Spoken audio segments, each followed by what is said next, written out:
Isang magandang hapon po ng Biyernes sa inyong lahat. Latest weather update po tayo, June 21, 2024. Pero bago tayo magpatuloy, palike and subscribe po muna at napaka-importante, pahit po ng notification bell para updated kayo sa lagay ng ating panahon. So ngayong hapon po ng Biyernes, ang hypnosis pa rin po natin. Meron po tayong southwest monsoon na siyang nakakaapekto po sa western section po ng South Luzon, Visayas at ang Mindanao. Pero kung titignan po ninyo sa ating pinaka-live radar, as of na wala pa naman po tayong binabantayan na bagyo sa loob at labas ng Philippine Area of Responsibility. Pero nakakaranas po tayo ng pag-uulan, madalas po tuwing hapon at minsan naman mga isolated light rains to heavy rainfall pagdating sa gabi. So dahil po yun mga kaibigan, sa southwest monsoon or hanging habagat.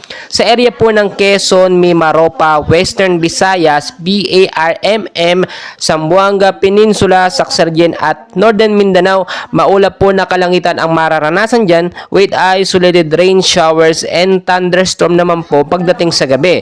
So posible pong magkaroon ng pagbabaha sa mababang lugar, at landslide naman po sa mga landslide prone area doon po sa matataas na lugar. So mga kaibigan, dito naman po sa area ng Metro Manila kasama na Andares, ng Calabarzon, Zambales at Bataan, cloudy skies pa rin po posibleng maranasan dyan with isolated light rains or thunderstorm pagdating sa gabi. Apektado pa rin yan ng hanging habagat or southwest monsoon. So impact po posibleng pagbabaha sa mababang lugar at landslide naman po doon sa mga landslide prone area. So maging handa tayo at maging alerto po yung mga lugar po na aking binanggit sa banta po ng hanging habagat.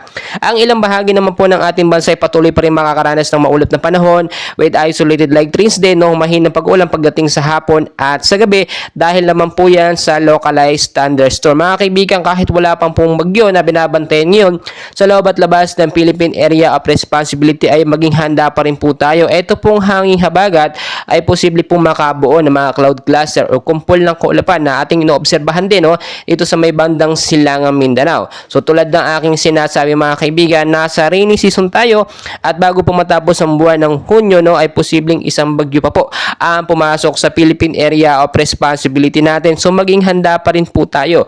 Kung kayo po ilalabas ng inyong mga kabahayan, ugaliin po magdala ng bayong, jacket, kapote, panlaban po yan sa biglaang pag-uulan. Napapansin naman natin sa hapon ay madalas po nagkakaroon ng maulap na kalangitan. Minsan may pagkulog pa po pero walang pag-uulan. Inaasahan yan posibleng gabi, bandang gabi po ang pag-uulan dulot po ng hanging habagat. So mga kaibigan, marami pa tayong kaganapan. Patuloy ko po kayong i-update sa lagay ng ating panahon.